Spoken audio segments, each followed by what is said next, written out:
ಬನ್ನಿ ಸ್ನೇಹಿತರೆ, ಇವತ್ತು ಒಂದು ರಿಫ್ರೆಶ್ಮೆಂಟ್ ಅಂದರೆ ನಮ್ಮ ದೇಹಕ್ಕೆ ಬೇಕಾದ ಸುಲಭವಾಗಿ ಸಿಗುವ ಪೌಷ್ಟಿಕಾಂಶವಿರುವ ಪುನರ್ಪುಳಿ ಜ್ಯೂಸ್ ಹೇಗೆ ಮಾಡುವುದು ಎಂದು ತಿಳಿದುಕೊಳ್ಳೋಣ. ನಾವು ಇದನ್ನು ಪುನರ್ಪುಳಿ ಹಣ್ಣಿನ ಸಿಪ್ಪೆಯನ್ನು ಒಣಗಿಸಿ ರೆಡಿ ಮಾಡಿ ಮನೆಯಲ್ಲಿ ಇಟ್ಟುಕೊಂಡಿದ್ದೇವೆ. ಈ ಪುನರ್ಪುಳಿ ಸಿಪ್ಪೆಯನ್ನು 1 ಗ್ಲಾಸ್ ನೀರಿನಲ್ಲಿ ನೆನೆಯಲು ಬಿಡಿ.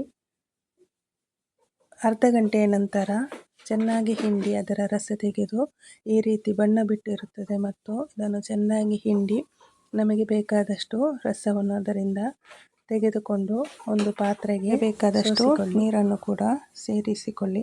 ಇದು ದೇಹಕ್ಕೆ ತುಂಬ ಒಳ್ಳೆಯದು. ಪಿತ್ತ ಏನಾದರೂ ನಮ್ಮ ದೇಹದಲ್ಲಿ ಇದ್ದರೆ ಈ ಪುನರ್ಪುಳಿ ಜ್ಯೂಸಿನಿಂದ ಅದನ್ನು ನಾವು ಕಡಿಮೆ ಮಾಡಿಕೊಳ್ಳಬಹುದು. ಮತ್ತು ಈಗ ಇದರ ಸೀಸನ್ ಆಗಿರುತ್ತದೆ. ಈ ಜ್ಯೂಸಿಗೆ ಸ್ವಲ್ಪ ಸಕ್ಕರೆಯನ್ನು ಸೇರಿಸಿ ಮತ್ತು ಈಗ ಕುಡಿಯಲು ತಾಜಾ ಮತ್ತು ಫ್ರೆಶ್ ಆಗಿರಲು ಸ್ವಲ್ಪ ಐಸ್ ಕ್ಯೂಬ್ಗಳನ್ನು ಸೇರಿಸಿ ಕುಡಿಯಿರಿ.